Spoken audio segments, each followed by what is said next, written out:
Hey everybody. How many people actually know what Bleacher Report is here? Wow. A lot of BR fans. So I'm going to show a quick video just to showcase some of the social highlights that we have, and then we'll sort of get into it. Ignition sequence start. 5, 4, 3, 2. Last name ever, first name greatest. Like a sprained ankle, boy, ain't nothing to play with. Started off local, but thanks to all the haters, I know G4 pilots on a first name basis. In your city, faded off the ground. We know, she insists she got more class. We know, swimming in the money, come and find me. Nemo, if I was at the club, you know I ball. Chemo. Hello, it's the Martian. Space Jam Jordans. I want this shit forever. Wake up and smell the garden. My mind shine even when my thoughts seem dark. Pistol on my side, you don't wanna hear that thing talk. Let the king talk, check the price and pay attention. Lil Wayne, that's what they gotta say or mention. I'm like Nevada in the middle of the summer. I'm resting in the lead, I need a pillow and a cover. My foot sleeping on the gas. No break pass, no such thing as last.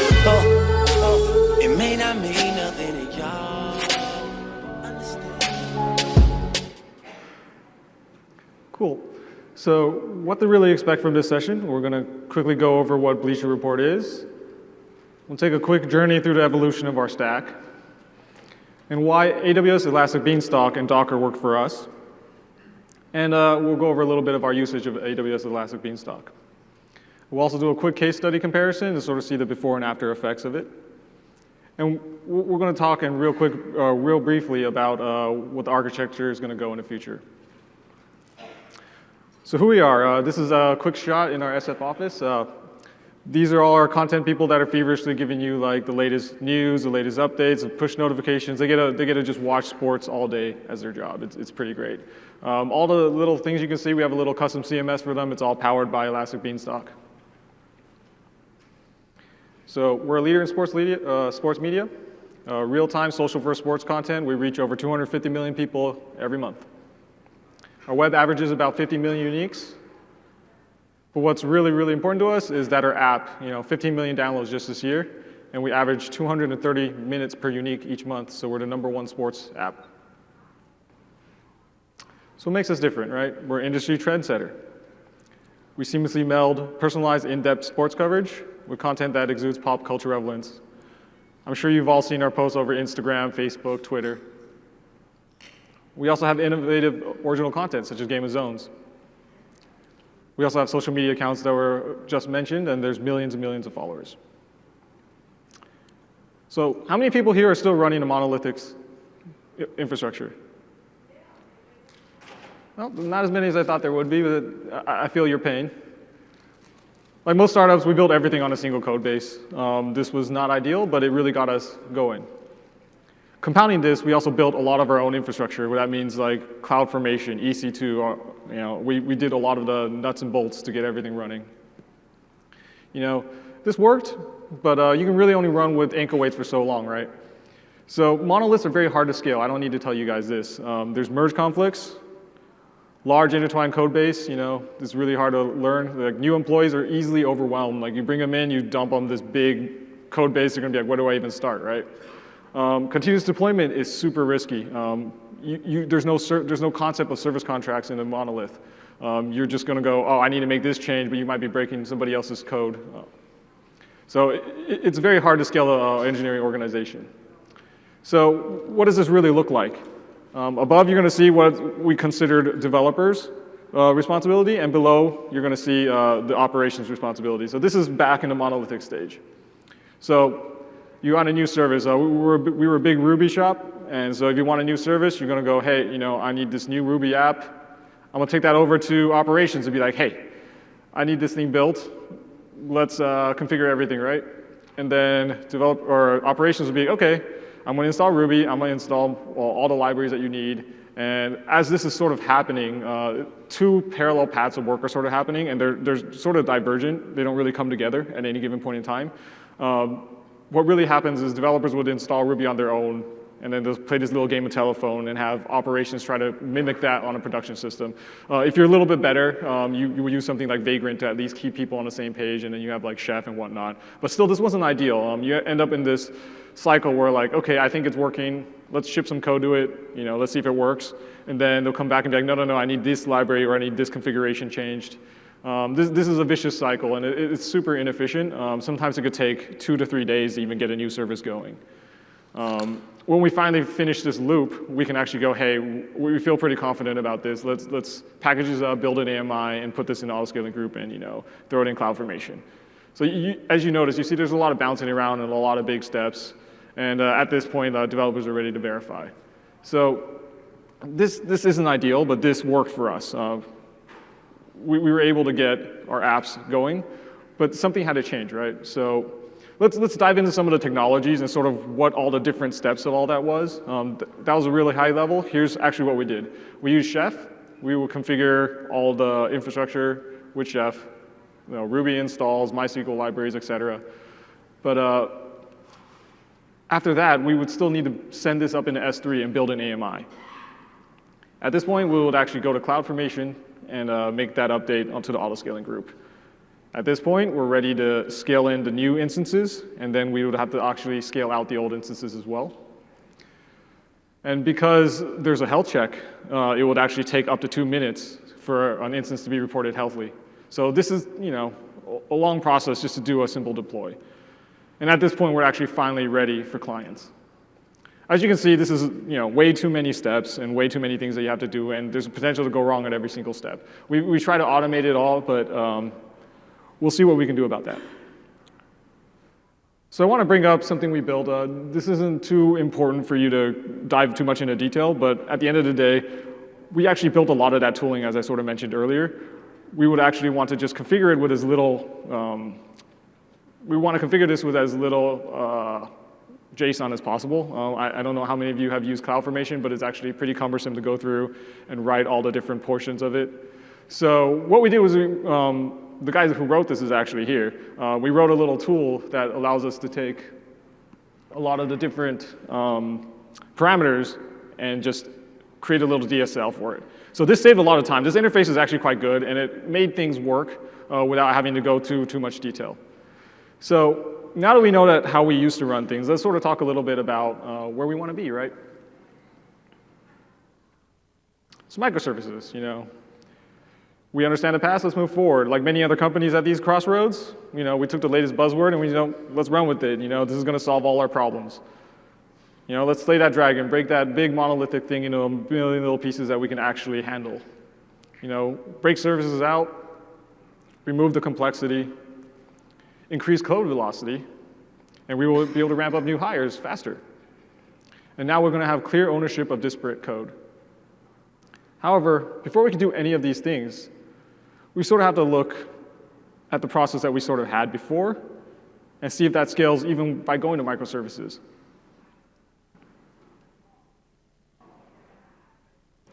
So we already went through a little bit about how we ran our infrastructure.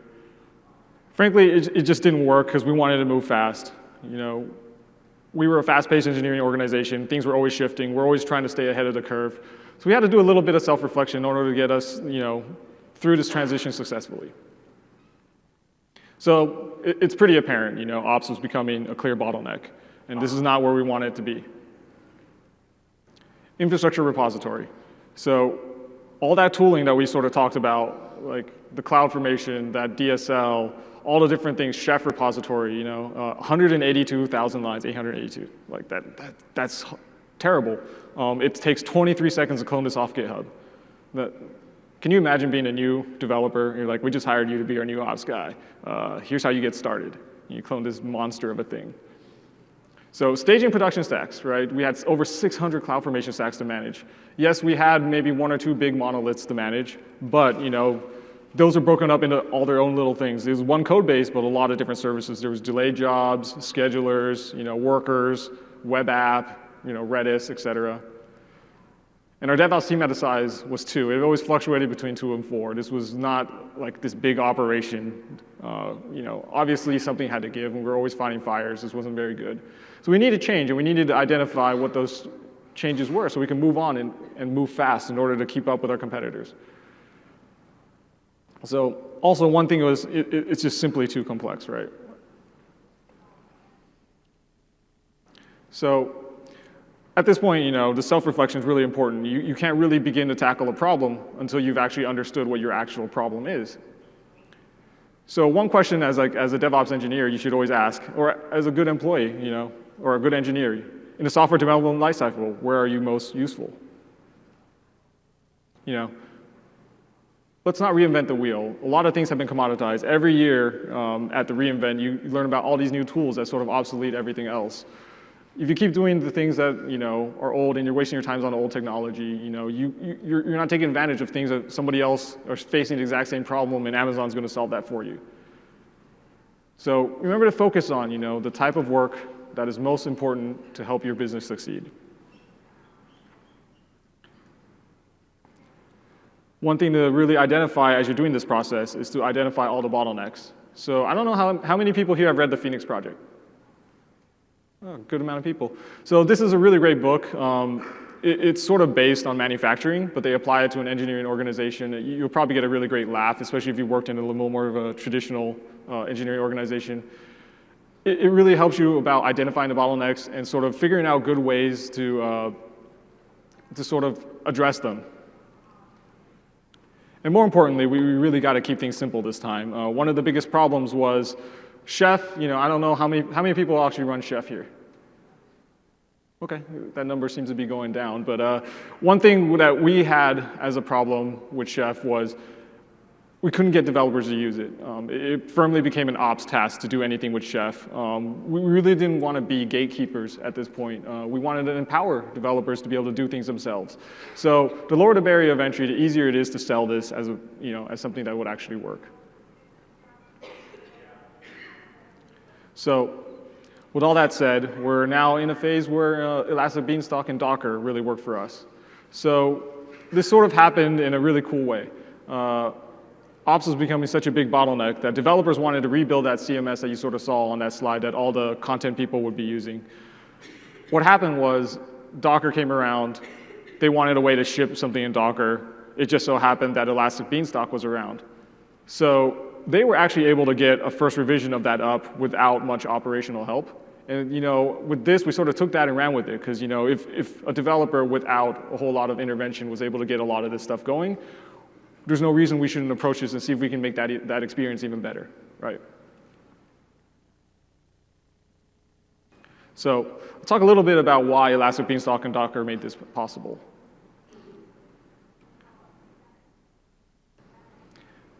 Because it's a managed service, we also have one infrastructure to rule them all. There's Docker, let me back up. There's one infrastructure to rule them all, right? Because now you're shipping Docker containers. Docker is now the unit of deployment, not AMIs. Anybody who's built a lot of AMIs knows that no matter how much you optimize for this process, it's always going to take a few minutes to send that up to S3. Now we're sort of just going hey, just swap out what you need. Your Docker containers can be as lean as possible, and you can actually you can move really quickly, and you only have one infrastructure to manage, which is just the Elastic Beanstalk Amazon Linux. You automatically get a multitude of deployment options. You can be rolling that will slowly take instances out and then replace it with the new versions. You can have immutable, which will bring up a whole new set and then retire your old ones. Or you can just do it all at once. That's great for staging environments. When we did deployments in our old infrastructure, we had to actually go and write a lot of our own stuff, make sure there's no downtime, write something that actually talks to ELB and removes it while it does a deploy. And this is sort of just given to you as a first-class citizen. This is done in the GUI. You can just click exactly what you want. And the best part of it is all you need to do to get started is just a simple JSON format. And one thing to really keep in mind is if you want to make sure your apps go out fast, you should really utilize the Docker layers to make deployments fast. So we'll go into that in a little bit of detail about why we want to do that and how we do that. So as mentioned earlier, we wanted to shift some of that responsibility a little bit onto devs because we were a small team. We couldn't handle everything, and we didn't want to be gatekeepers. So one really big goal out of this by moving to Elastic Beanstalk was we wanted to remove all this unnecessary gating. We shouldn't be preventing people from doing their jobs. We should be empowering them and making them better. We wanted to focus on that tooling to empower and enable developers. Let's talk a little bit of that scaling, right?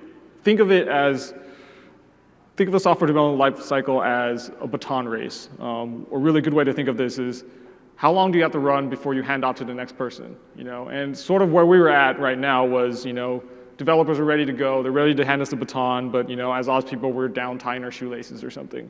This wasn't the ideal state to be in, so how do we get this better, right? So obviously, if you're using Docker, you want to build Docker files, or build Docker images. So at this point, we just had every service represented by a Docker file. And what we really wanted to manage was the base Docker files, right? You can go on Docker Hub, look at these things and be like, okay, how do I build something with Node? How do I build something with Elixir? How do I build something with Ruby? It's a lot simpler than like the old chef cookbooks we were used to that went out of date, or some new version, and then all these like attributes you had to set. You actually had very clear different images that you could pull. Like, I want this version, I'm going to pull this version, this tag. It's a very big difference. So anybody who's used Chef before knows that like it's a little cumbersome when you want to switch between different versions. A lot of this is available on Docker Hub, but we actually pulled that in-house and built something called Shipyard that actually takes all the base Docker files and builds them and puts them in our private registry. The reason we wanted to do that, we want to own that process for security reasons. Like if something changes over time, like if somebody, I know they have the trusted registry now, but if somebody changes a Docker file on Docker Hub and pushes it, we don't want to be affected by that. So one thing we really liked before was we kept all our infrastructure in source control, and we wanted to continue doing that because it was a good change log. We know who made what change, and this is exactly what you want to do, or else you're not going to know. Cool, so here's one half of what you need to get up and running in Elastic Beanstalk with Docker. This is a single Docker image. You pretty much state where you want to take your, where you want to pull your Docker image. This is using the public repo, but as mentioned earlier, we actually use a private repository. You state what port your app is listening on. And then you also state any volumes you would like to share out. The reason we sort of share out this container logs and then share it out is because we do centralized logging, and this was an easy way for us to get the logs exposed on a host. So we just use a little EB extension that has something that sends it to our Elk stack. And this is a very useful little tip. You don't actually have to log and talk to Docker's log daemon. You can actually just expose a port or expose a volume and write all your logs there, and you can also set up log rotation that way. So it's a little more traditional, but we were sort of used to it and comfortable in this method. One last thing that's not listed here, but if you use a private Docker registry, you probably also want to put a little snippet in there for authentication, and you just put that in a little S3 bucket. Now, the other half of what you need to do is pretty simple. For us, as I said, if you're a developer, you go in and go, I'm going to start a new Ruby app, right? In this case, we're going to get a 2.2.1. We have a lot of these base Docker files for everybody to use. All they have to do is create an app folder, copy in their code, get it ready, expose the port, and then start their app. So once again, the reason we do this is because if you build all the base Docker files, it's nice because those are already on a machine after you've done one deploy. If you're only doing this, you'll see that like the layers that change are only the code changes. So for example, if our code changes are only 30, 40 megabytes, you'll be pulling 30, 40 megabytes versus like the entire Docker image, which could be hundreds.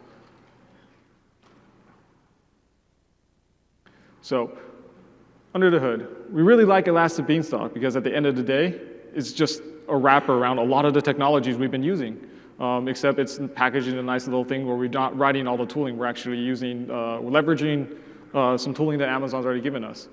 So when we deploy something to Elastic Beanstalk, it creates a cloud, or it goes into S3, and then it sort of triggers a CloudFormation update.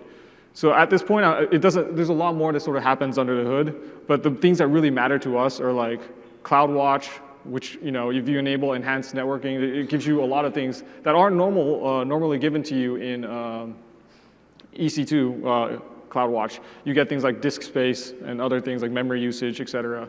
And then you also get all the ELB and everything else under one pane of glass under Elastic Beanstalk. That's a little bit nicer than like having to build your own dashboard, going through everything. This gives you a very good baseline. So it's just sort of given to you out of the box, and I highly recommend, before doing anything else, taking a look at if that fits a lot of people's needs. It creates an auto-scaling group, so if your app crashes for whatever reason, you'll get new instances to replace it, and it distributes that load for you over with an ELB. So one also thing, like, because everything is CloudFormation, if you have any issues, you have the ability to sort of trace everything by yourself. So there have been times where something hadn't gone perfectly well. It's not often, but when we have to, we can actually dive in to the exact backend services.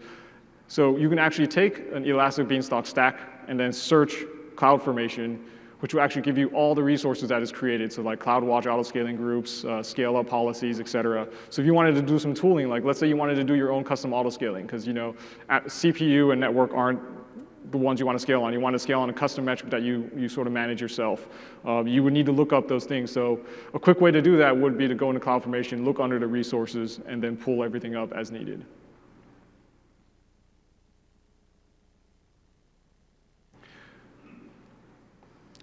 So let's take a few moments to go over some tips about how to troubleshoot your Elastic Beanstalk stack. Remember, like, it's a great service, but at the end of the day, you own all your infrastructure. So it's really, really important that you take some time and understand how everything sort of works. There's actually a really great blog post on our engineering blog about deconstructing a lot of these things, so I'm not going to go into too much detail. But in /opt Elastic Beanstalk, there's two folders that are really important: the hooks and the deploy folder. What you really want to look at is understanding, like, at the end of the day, it's really just a deployment tool of shipping Docker containers. So this should be pretty easy. It's all written in Bash. You should go through and sort of understand, like, when I do a deploy, like, what steps are actually happening. This way, if you ever run into errors or issues trying to deploy your app, you actually know what's going on and you know how to sort of work your way around it. And one thing to also keep in mind is, since you're running a Docker container, this is for the single Docker container one. Your Docker daemon is your Docker container is daemonized via an upstart job. So let's say your service was a little flappy, and then you wanted to at least keep it up for a little bit, so you know what's going on instead of having it always restart and whatever. So what you can actually do is you can go in and look at how they start that job. It's under etc init ebdocker, just like all the other upstart jobs. But a great one is to just disable it and then do your troubleshooting after that. Anybody who's used Elastic Beanstalk knows that there's a great feature that you can go into the logs by just going to the GUI and hitting collect all logs. This is really great, but call me old-fashioned. I actually like to get on the box and tail a log, because a lot of times that's truncated, or if your instance isn't responding or something weird is happening, you want to be able to get on and troubleshoot as a first line versus waiting for some daemon to pull all your logs for you and then opening a text editor. That just seems to be too long. So a really important one is the var log, eb-activity log. Definitely tail that, especially during a deployment, because then you'll see all the steps that are running, all your EB extensions, all your tuning. It's really important to sort of look there. So the last step is, a lot of times this is where you would do a lot of your debugging. When you're shipping a Docker container, you want to know, like, is it running? Is it doing what's it doing, right? So Docker PS, everyone should know, like, all the Docker processes that are running by that daemon. That's really important to sort of see at a quick view, is anything running? A common error is your app will start and then fail immediately. For example, like, you didn't put in your connection string right for your database. Now you're in a point where your app starts and then dies, starts and then dies. How do you know that happens? Like, Docker's or Elastic Beanstalk logs aren't going to be able to tell you that. You want to get to your application logs. So if you had centralized logging, that's one really great way to sort of see that in a single pane of glass. But if not, like, let's say you haven't built out infrastructure for centralized logging, you can go and do Docker PS-A, which shows even all processes, even ones that have died. And then you can actually do a Docker logs, and then just throw that container process in there. When all else fails, I sort of mentioned this before, you can trace the CloudFormation stack. Let's say two people were doing a deploy and a configuration change at the same time. It's not likely that it'll allow you to do that. Or somebody was messing around in backend and deleted something manually and caused some issues. There's been times where someone actually goes in and changes the auto-scaling group outside of Elastic Beanstalk, puts everything in a weird state. A lot of times you can recover on your own if you knew what went wrong, and just look at the CloudFormation events, and you'll sort of see, hey, it's having trouble doing auto scaling. So you can actually go in and make that change manually on a back end, and a lot of times the system will just recover. Once again, this is an Amazon provided service, so it's highly recommended that if you run into issues that you can't troubleshoot, you're not alone. The best part is you can open a support ticket and they will actually help you out. And I've actually found that Elastic Beanstalk support has actually been pretty good. So I talked a lot. Let's sort of take a look at the new process. Once again, you're a developer and you want to sort of get things running, right? So we have something that we sort of created. It's sort of called a blueprint. And from there, you sort of just state like, hey, I want this new environment. I want what auto-scaling group or how big of auto-scaling group, what I'm going to scale on, where I'm going to deploy this. You take that, check it in a Git, and then you go to Jenkins and you hit create environment. We have a tool that's sort of like a one-click deployment. And you sort of notice that it's no longer an ops or a developer thing. It's something that anybody can do. Anybody can provision a new environment. Anybody can do things. And now also, you can create that Docker file and ship your code to it. So as you see, it's a lot more streamlined and it's a lot simpler. We don't need to do everything ourselves, and it doesn't need to be an ops task. It doesn't need to be a dev task.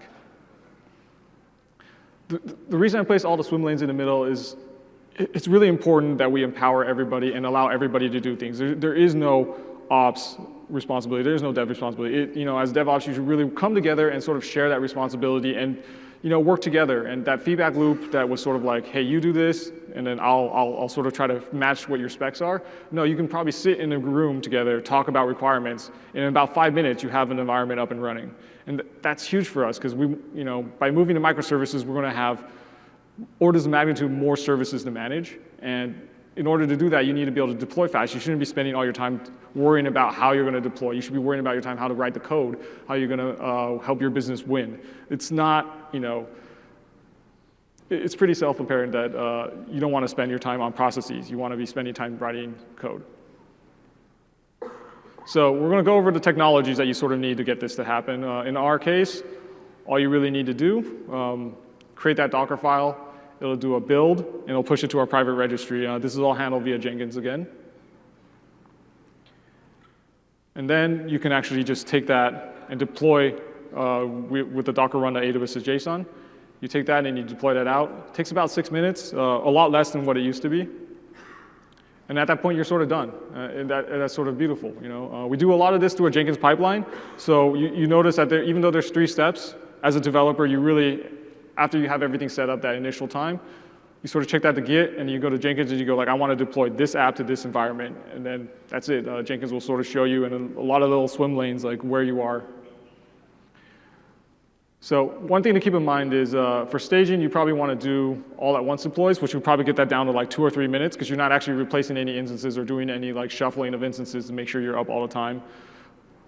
And the other ones, you probably want to choose a smarter one to prevent downtime.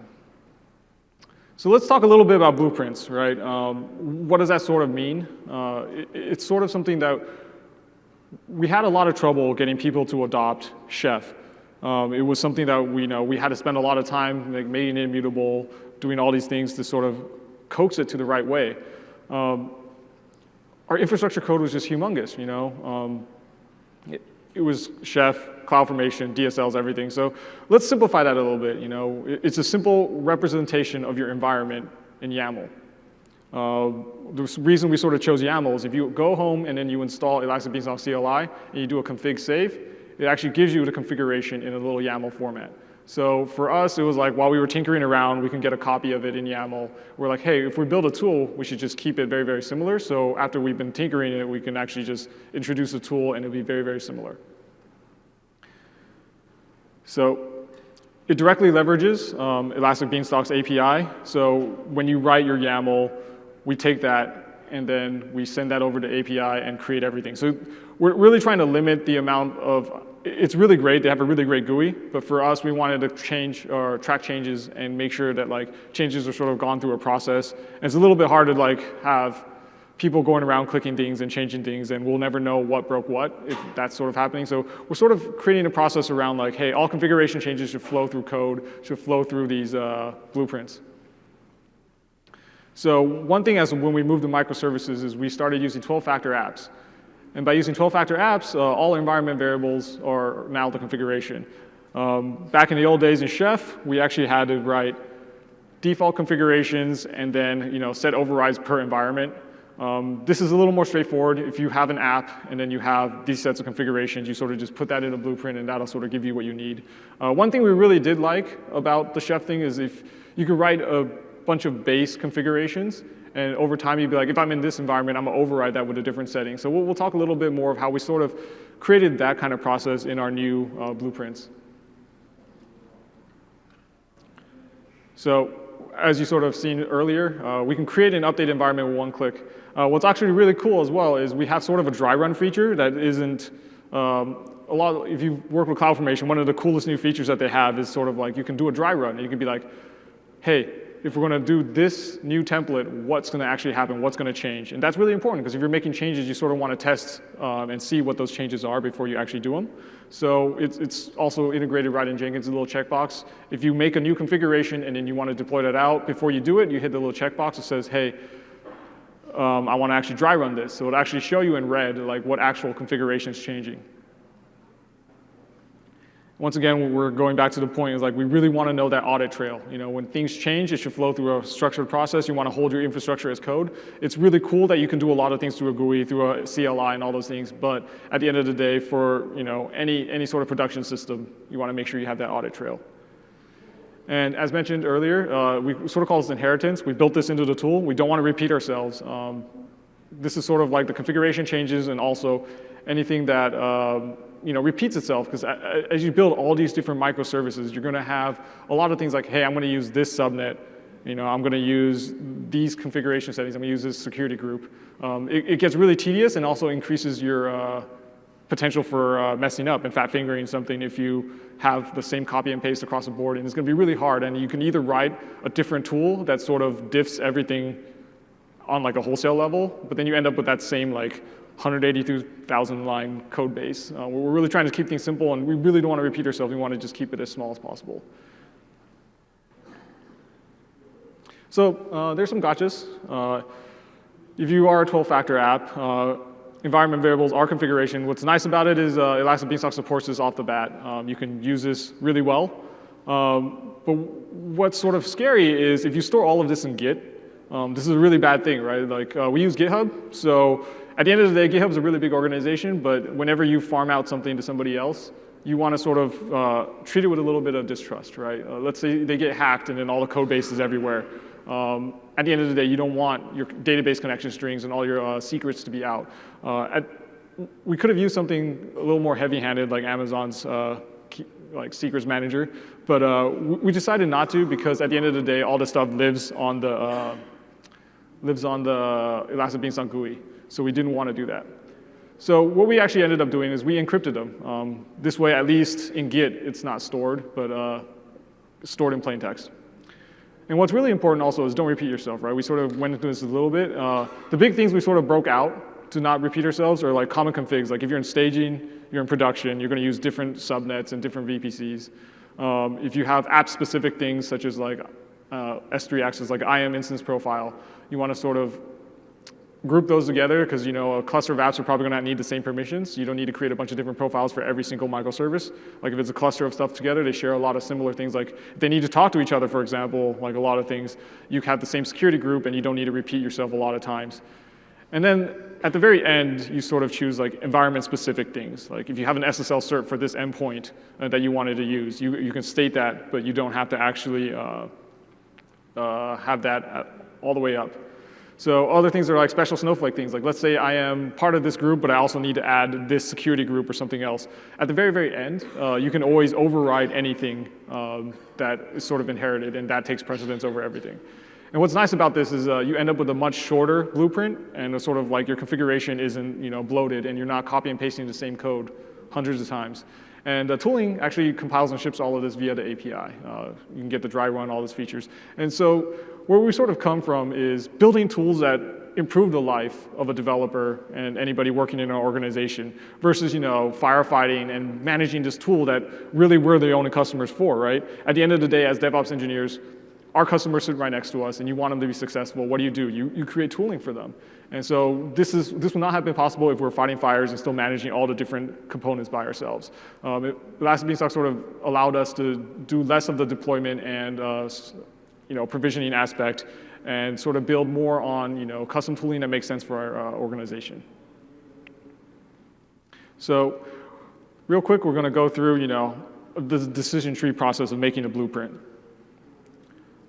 As I sort of mentioned earlier, you're going to be in production, are you going to be in staging? A lot of times it's like VPC, subnets, some custom tags to make sure that you're allocated to the right resource. And then as you sort of go down, you sort of break up into these different groups of services. So you have a cluster, a lot of times the things that are shared here are like IAM roles, security groups, once again, some more tagging that would probably be useful for you. And then, at the very end is that you have all your little microservices and all your little apps, environment variables, tags, SSL certs. All these can be overridden and be stated at any stage of these. So it's actually really useful. So for example, let's say you were creating a really small microservice that was sort of part of cluster one, and you really had no big changes. Your blueprint could actually be just one line or even less. You can get something running. You can create an empty file, and this will sort of take it and run. This is really cool. We use it a lot, and this is just to prevent people from making mistakes, and just to make it not something really daunting. If I wanted to get an environment up and running, let's say you're a new engineer, and you wanted just a small service that you wanted to run as part of your starter projects. You can get up and running well under 10 minutes. You can copy a Docker file, create a new blueprint, hit a few buttons in Jenkins, you're ready to go. This is huge. It took forever to get things before. Just cloning that database was 23 seconds, or cloning the Git was 23 seconds. That's ridiculous. We're moving so much faster now that we're able to build all this tooling to make developer lives easier. So we'll take a quick look. This is a really compressed version of what our blueprint looked like. If anybody's actually worked with Amazon's Elastic Beanstalk's API, this should look pretty familiar because these are just sort of a response. We write everything in Go, so a lot of this was a direct port of the struct. Once we read this in YAML, we'll get this all as a struct. And so the very, very top red stuff are sort of the application level things, like a database connection string and what role this app is. The cluster level things are in orange, what security group, what IAM instance profiles you're going to use. And then the very last things are the common things that every app is going to need, and you don't want to be copying that across every microservice and every little thing that you deploy. So your ELB health check, so if you're in a staging environment, which VPC, et cetera. So once again, these are really these are abbreviated, but you pretty much get the point of why we wanted to do this. Can you imagine pages of this for every service? It just doesn't scale. So one last thing I sort of want to cover is ebextensions. At the end of the day, once again, you own all your infrastructure, and there's no way that Amazon's going to know exactly what your workload needs. There's same defaults, but a lot of times you want to be able to build something that scales. So we'll go over some of the ones that we use.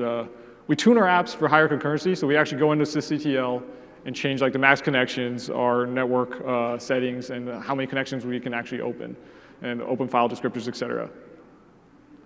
We actually install a local private Docker registry. I don't know how many people run their own registry, but for us, it made a lot of sense to sort of do this. What we really do actually is we take that Docker binary and created our own upstart job. So we actually have a decentralized Docker registry. All we really need is for S3 to be up. So it's actually pretty cool. At this point, I don't know anybody who here has actually used Docker Hub really when they were really young. Anybody? Did you guys experience a lot of downtime when that happened?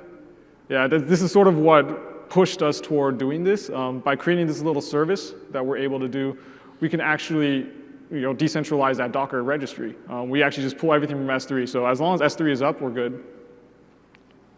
We also install our monitoring tools. We actually use Datadog a lot. So the agent gets installed via this. And we also install Nginx tuning and core settings. So a lot of this is, as we break up that base into a lot of different disparate services, we need to be able to do requests across different services. And all the apps run through Nginx on Elastic Beanstalk with Docker. So we actually went through and added all these core settings via an EB extension. And once again, we install our centralized logging. We use FileBeat and an elk stack. So we ship all that off. And we do that through a little EB extension that installs that little daemon that listens for it. One thing to keep in mind about EB extensions is it's not just system level stuff. You can actually do a lot of cool things. You can do custom CloudFormation changes. One big thing that we had was we were an early adopter of Amazon Web Services, and what happened was we had to move all our databases into a VPC so we could start using some of the newer instance sizes. We did that first, and what we actually noticed is, hey, we want Classic Link to work for Elastic Beanstalk, but it wasn't a setting that you can actually directly click. So what we did is you can actually create an EB extension that will create a CloudFormation change. And in our case, this was to enable Classic Link. But a lot of times, as long as it's supported by CloudFormation, you can actually extend a lot of the functionality that isn't directly built in or exposed via their GUI. This is all still part of that same ecosystem that you can sort of customize as you need. And one tip is, even though you can do a lot of this through EB extensions and do it at runtime, the most efficient manner to do a lot of this is actually to build that AMI. And you can actually state which AMI I want to use for what service in something like a blueprint. This is really useful because then you're not actually tuning your service and you get your deploy times down. You can build CloudFormation changes into it, so you still have to use EB extensions to some extent, but it is pretty useful when you want to go to production to build this into an AMI. That being said, we'll talk a little bit about the before and after, and we have a VPC migration task that we had to do. We had a lot of microservices. We actually went microservices first, and then did our VPC migration, which sort of shot ourselves in the foot a little bit because now we have all these different services we needed to migrate over to the VPC. But it also lends itself to a really, really good discussion, right? We can actually do a real comparison because we haven't completely killed a monolith, so we had to migrate those as well. So migrating the legacy apps, it took 2 engineering days, to retool a lot of the things, rewrite the CloudFormation templates, update the tooling, and then add some flags to maintain backwards compatibility because we were doing this piecemeal. We weren't shipping all our things at once. We had to make sure the tooling still worked if we wanted to update something that was old. We had to do a lot of extensive regression testing.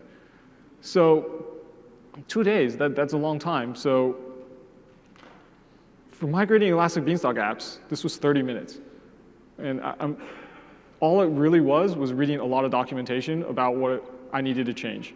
And it was 5 lines of blueprints. You just add a VPC parameter. So by leveraging a lot of Amazon or AWS specific infrastructure, you can see that it plays really well within that ecosystem without having to use too much of the API and everything, and just leverage what you can. So this is literally what we had to do to migrate our apps to VPC. State that we wanted which VPC we're going to, what subnets, and then what ELB subnets to use. That's it. So here's some comparison by numbers, just to sort of show you how far we've come by doing this. So I keep harping on this number, 182,882 lines of code. It's a lot, and we're not completely off of it yet, but I can't wait for that day because just blueprints, they accomplish the same task. Just blueprints is 4,000 lines, 4,000, just a shade under 4,200. Our deploy times on average, 35 minutes for the old stuff because of the chef run, the AMI building, rolling them out, waiting for health checks to pass. That's about 35 minutes in Elastic Beanstalk. It's about 20 minutes. A lot of this is building the repo, shipping it out, or building the Docker image, shipping that out. But actually, we do immutable deploys because one of the things is we wanted to bring up a whole new fleet in case something this is a really cool feature. It's relatively new, but it'll bring up a whole new set of instances in a new auto-scaling group. And if those pass the health checks, it will slowly ramp up. It'll actually just launch one instance, test it. If it looks good, it'll launch all the rest. That's actually why it's 20. If you're really, really good and you want to streamline and you don't care, you have a good process to do things, you can actually get that down as low as 3 minutes, but for us, it's about 20. So last thing to sort of look at, tooling code. So a lot of the stuff such as our custom tooling that went to the APIs, and then for us, what the blueprint stuff was. 12,000 versus just a shade under 6,000. Half the code that needs to be written. That's ridiculous, right? If you have this much less, you can get so much more done, and you're actually focusing on things that matter. This is huge for us. So key takeaways, the numbers show this a lot better, but less code to manage, more infrastructure, fast deployments with a multitude of options. You don't need to sort of build everything yourself, and especially if you launch a parallel stack and use DNS or something else, like a load balancer on your own end to sort of do it, you can make it even faster. For us, it wasn't as important, but it's definitely doable, and you don't have to worry as much about it.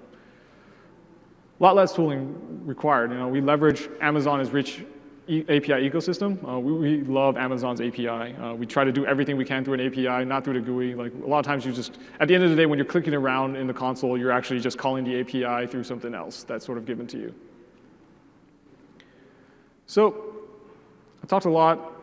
I want to sort of show you that there's no live demo today, but I have on our GitHub something you can clone and try. This is a simple single Docker app. It has an EB extension that kernel tunes something for high network concurrency. And this isn't our blueprints, but this is more of what Amazon's config is. So you can actually look at it and use Amazon's tool directly. And you can see what we based our tool off of. It isn't that complicated to write yourself. Read the README for a lot more details. But you should be up and running within 5 minutes. It creates a little WireMock instance that allows you to sort of respond on /hello.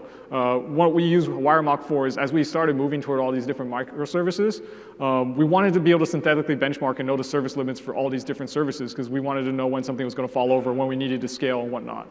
So we use WireMock to actually mock out all the dependent services. So this is actually a really cool project to sort of take this, and maybe this is your first Elastic Beanstalk app, maybe not, but you can actually use this very useful within your engineering organization by like mocking out all the dependent calls. And then when you do a load test, you know that like if I scale the Elastic Beanstalk thing properly, I know that this app can do 5,000 concurrents before it falls over or something like that. And that's really, really useful, because then you know that like if you can send that to CloudWatch, you know that like around 2,000 or 3,000 average, you want to scale up. And what's also cool is what we've recently built as well is when we scale out the main service, we also scale out all the dependent services. So WireMock's a really cool tool to sort of isolate what you need. So yeah, try it for yourself.